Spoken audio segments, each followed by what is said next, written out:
nós estamos aqui no nosso momento EBD, para nós podermos falar hoje sobre a lição número 4, quando se vai a glória de Deus.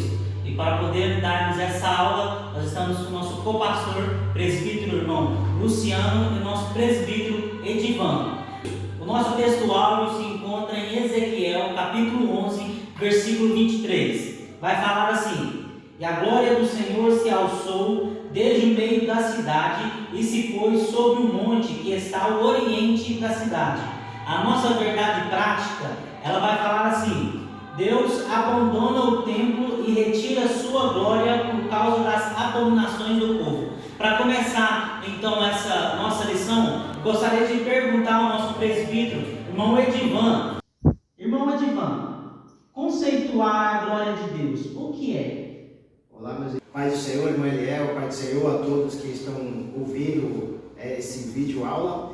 Irmão Eliel, você tinha feito uma pergunta sobre o conceito da glória de Deus, né?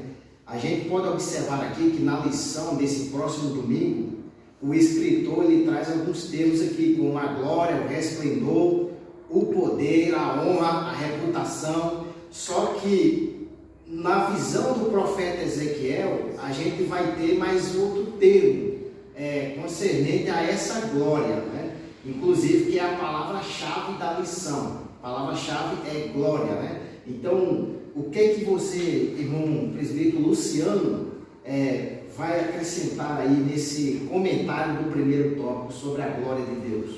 Pai do Senhor, irmão Eliel, Pai do Senhor, Edivan, Pai do Senhor, os queridos irmãos que nos ouvem, grata satisfação por estar aqui.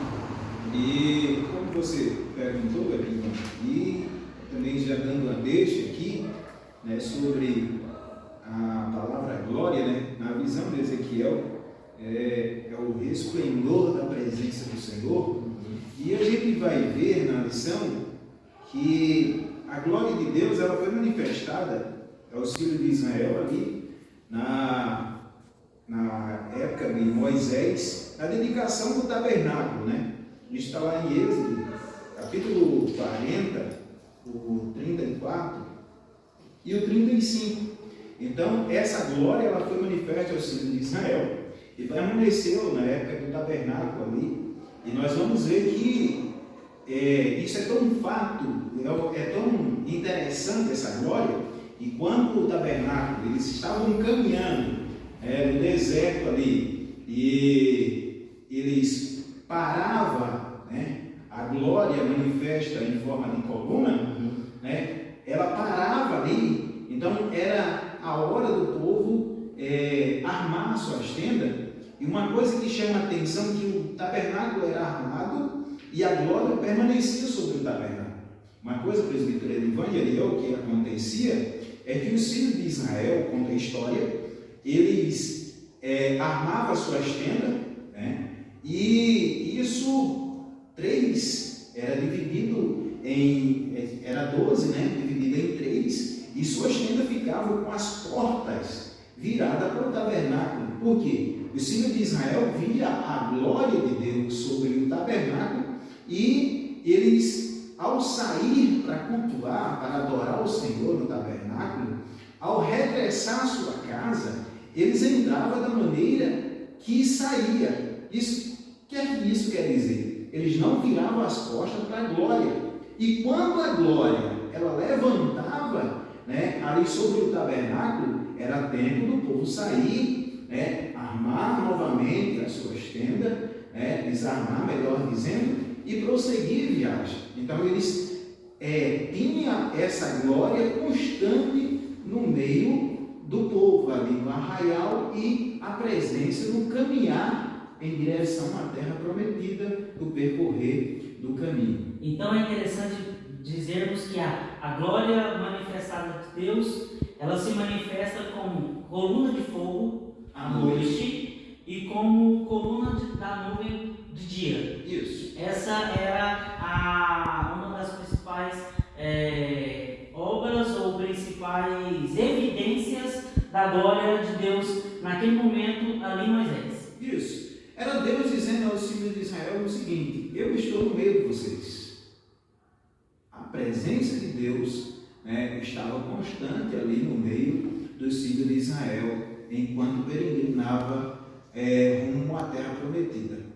Há alguns que ainda, Eliel e Luciano, que eles identificaram a glória do Senhor como fumaça, não é verdade?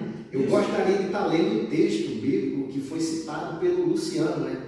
Êxodo 40, é bem importante, veja bem o que é que diz aqui. Então a nuvem cobriu a tenda da revelação e a glória do Senhor encheu o tabernáculo.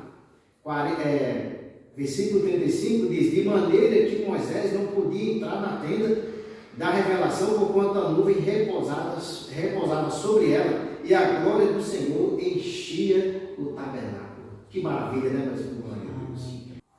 Bom, Luciano, então, parando para analisar, essa nuvem está associada à presença pessoal de Javé durante toda a peregrinação no deserto.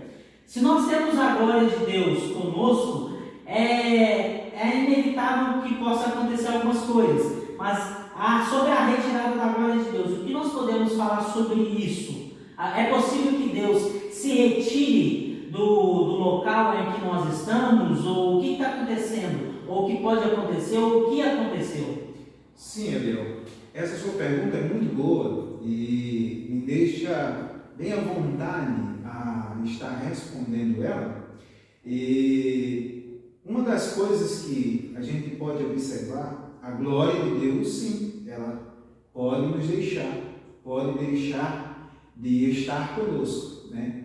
E fatores para isso, a gente precisa ter alguns princípios sendo quebrados, né? A glória de Deus deixa de estar conosco. Por exemplo, a confiança em Deus, a dependência de Deus, é um dos princípios quebrados que pode afastar a glória de Deus de nosso meio. Outra coisa, a justiça. Isso são coisas que o povo de Deus, o povo de Israel, os hebreus, deixaram de observar e quebraram esses princípios, né? A falta de justiça, né? Israel estava como a marginação, vivendo de forma terrível, né? E isso foi levando o afastamento da glória de Deus do seu meio. O conhecimento, a falta do conhecimento pela palavra. E aqui nós vamos ver que Ezequiel 11 e 12 vai falar sobre isso. Israel, ele não buscava o conhecimento de Deus pela palavra. E um outro exemplo, presbítero Edivan, se você estiver pesquisando aí, no livro de 2 Reis, capítulo 22 e verso 8, vai falar sobre isso também, que a glória de Deus foi-se de Israel, do meio do povo de Israel, por conta do conhecimento da palavra, né? Então, outro princípio quebrado é a adoração, a rendição,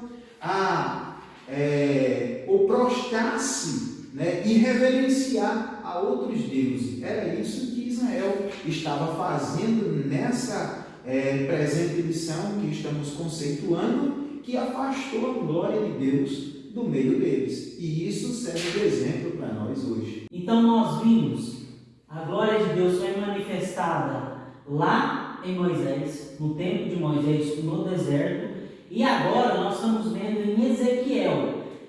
Presbítero Edivan, como que Ezequiel começa a ver essa retirada da glória? Podemos falar que primeiro ele vê o querubim e a nuvem, e depois a glória de Deus se vai, quando ela se mostra no Monte das Oliveiras. O que aconteceu?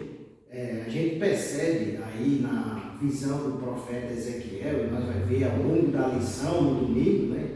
E no Luciano e Eliel, a gente percebe que o escritor ele teve a preocupação de trazer a visão de Ezequiel. A gente percebe que ela não foi de forma repentina, foi embora. A gente percebe que foi de forma gradativamente foi se retirando, né? Começa ali pelo lugar santo dos santos, né? Ali na Arca da Aliança, depois vai ali a nave do tabernáculo e por fim vai ali no pátio do tabernáculo, depois vai embora para o monte, né? Então o que é que a gente pode perceber com isso aí? A gente percebe um certo zelo de Deus, né? Com o seu povo. não é a vontade do Senhor que venha se afastar, se retirar, que venha se afastar de nós. Então, a gente percebe que ao longo em que o povo ia cada vez mais, o Luciano trouxe aqui alguns princípios, né, Luciano?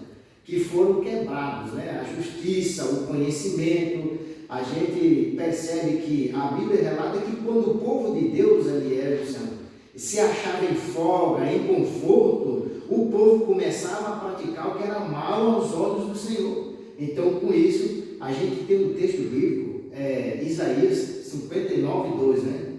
Que diz o seguinte, que a mão do Senhor não está encolhida para que não possa salvar, e nem os seus ouvidos que não possam ouvir, mas as vossas transgressões é que causa a separação entre vocês e o Senhor, entre o vosso Deus. Então, a gente percebe que na visão do profeta foi de forma gradativamente foi se retirando, né? Então a gente pode perceber nessa visão de Ezequiel, Luciano, que à medida que o povo de Israel ia pecando, cada dia a glória do Senhor ia se retirando e por fim até se retirar totalmente lá para o monte. Uma coisa, Eliel e Edvan, que me chama a atenção disso aí, é que eu até falei há pouco que ninguém perde a presença, a glória de Deus do dia para a noite. E eu falei um pouco mais atrás, no início da nossa aula, que quando o tabernáculo foi armado, a tenda era dividida em 12, no caso era 3 por cada lado, né? E a tenda era armada em direção ao templo, para eles contemplar a nuvem que estava sobre o tabernáculo.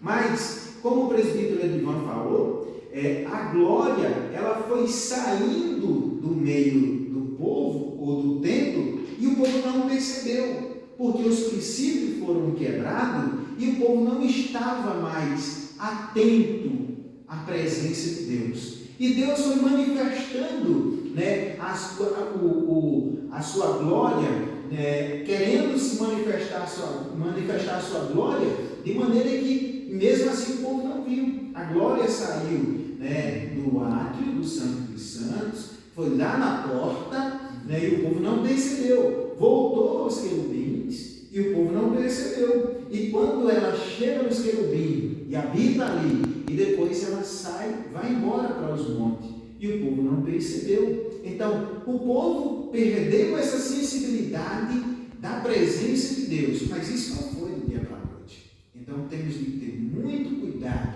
para não perdermos essa glória, a presença de Deus. Amém. E nós podemos observar, meus irmãos, eu gostaria de fazer uma pergunta para vocês. Como está a glória de Deus na sua vida? Como que está, igual o nosso irmão presbítero irmão Luciano falou no nosso divã, como está a sua sensibilidade para sentir a presença de Deus? Falamos sobre a retirada da presença de Deus no tempo de Ezequiel. E estudando também sobre o tempo, eu gostaria de perguntar ao irmão presbítero Edvan e irmão Luciano, como que nós podemos aplicar ou conceituar isso sobre a lição, sobre esse tempo, e relacionar em relação a Jesus? Muito bem, meus irmãos. Então, Eliel, a gente começou essa aula falando sobre a inauguração do templo e a manifestação da glória de Deus, certo? E aí depois a gente pôde observar no meio aqui da aula que essa glória ela foi retirada, né? Agora, trazendo para os dias de hoje, irmão Luciano, veja bem, a gente encontra um texto aqui em Mateus 24 e versículo 2, que diz o seguinte, irmão Luciano: mas ele disse, Jesus dizendo ali para os discípulos, aquele povo que estava ali em sua volta: não vedes tudo isso? Em verdade vos digo que não deixará aqui pedra sobre pedra que não seja derribada. Então, trazendo para o dia de hoje, a gente sabe, irmão Luciano, que houve a primeira construção, foi destruído do templo, e a segunda construção, que Ageu vai falar isso aí, né? A glória da segunda casa será maior que a da primeira e tal, mas depois vai ser destruído. Jesus anuncia isso. E então, como não tem um templo hoje, os dois templos que foram feitos, erguidos e destruídos, Luciano, como que nós traz para o dia de hoje? Um exemplo, o templo. Queria que você falasse para nós o templo. Que templo é esse hoje? O presbítero Edvan e Eliel, Muito boa essa colocação, e aí a gente já está chegando aí no final da nossa aula também, concluindo aqui a nossa lição, né? E a gente vai ver, presbítero Edivan, que hoje, como você bem falou, não existe mais um templo onde a glória de Deus habita. Nós falamos que a glória ela começou a ser manifestada no tabernáculo, depois na construção do templo de Salomão, foi destruído também, foi a visão de Ezequiel, a glória saiu de lá, e depois teve a construção ali do templo na época de Zorobabel, depois a ampliação do templo feito por Herodes e a destruição anunciada no versículo que o presbítero Edivan ele leu aí em Mateus 24, 2. E hoje não existe mais o templo, mas uma coisa que me chama a atenção e quero frisar aqui é que o templo, a glória de Deus, ela só não habita no templo, E quando a glória sai do templo, o templo é destruído. Eu até escrevi aqui na minha lição, no rodapé da minha lição, uma coisa que chama a atenção: templo sem a glória de Deus deixa de ser santuário, lugar onde o santo habita. Como não temos hoje o templo, essa glória ela habita em nós. E Paulo vai falar isso lá no livro de 1 Coríntios, capítulo 3, versículo 16. Não sabeis vós que sois templo do Espírito Santo e que ele habita em vós? Então essa glória habita em nós. Eu falei no decorrer da nossa lição que essa glória, ninguém perde essa glória do dia para a noite. Nós temos que ter bastante atenção, e fazermos sempre a reflexão, Eliel e presbítero Edivan, o que estamos fazendo para essa glória não sair do nosso meio ou de nós.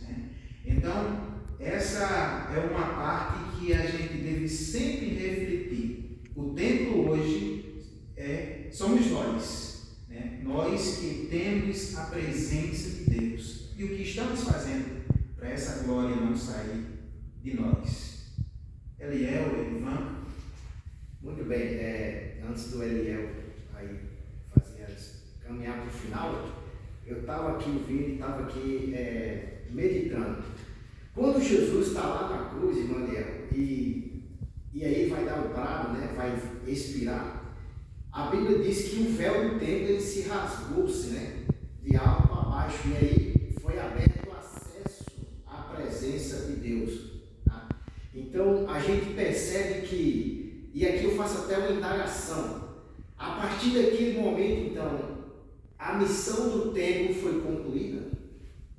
O escritor aos Hebreus, ele fala que agora nós temos a ousadia, temos que ter a ousadia do santuário para dentro do templo, através do sangue de Jesus que foi derramado na cruz do Calvário.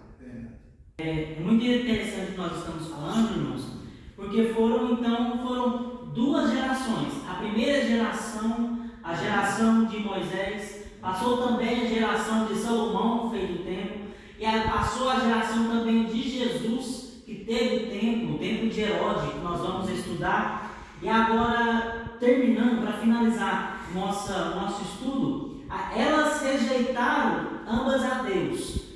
Agora, irmão presbítero Edivan, para nós concluirmos, e presbítero irmão Luciano, como que nós podemos fazer para que a nossa geração não rejeite a Deus como tem feito em muitos outros países ou algumas outras gerações? Como podemos finalizar isso, deixando também para o nosso irmão que está ouvindo, o que nós podemos fazer? Olha, eu sempre gosto de falar esse texto bíblico nas aulas que a gente leciona aqui na escola bíblica. Qual é o texto? É aquele que Jesus fala assim: vigiai e orai. A gente entende, eu percebo que Jesus, ele nunca começa falando orar e vigiar. Ele sempre traz em princípio a palavra vigiai. Então logo eu percebi e eu entendi que Jesus ele teve a preocupação e entende que mais necessariamente se é vigiar do que orar. Não é que nós iremos deixar de orar, que a Bíblia recomenda orar faz sem cessar, não é verdade? Mas há uma necessidade mais de vigilância. E ele fala isso quando vai lá com os 3 discípulos mais íntimos ao Monte das Oliveiras.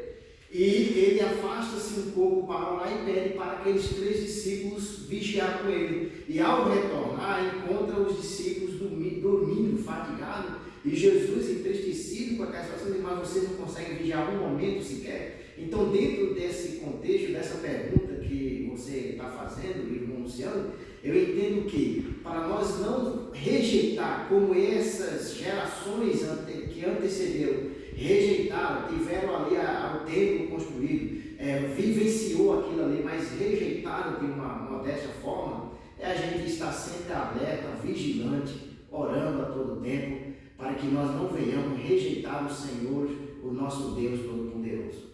É verdade, presbítero Edivan. Eu concordo plenamente com você, com seu posicionamento e colocação. Uma outra coisa que eu colocaria para os nossos irmãos e a nossa geração e a geração futura é que nós, a todo tempo, precisamos depender, ter a visão da dependência de Deus, ter a visão da justiça de Deus, ter a visão do conhecimento de Deus pela palavra. Não o conhecimento de Deus pelo que ouvi dizer, porque hoje estamos vivendo um tempo onde muitos se diz cristão, mas não conhece a Deus como Ele realmente é, como nos mostra e nos ensina a palavra do Senhor. E, por último, adoração a Deus é o que cabe a cada um de nós. E adoração envolve rendição e prostrar-se, reverenciar a Deus.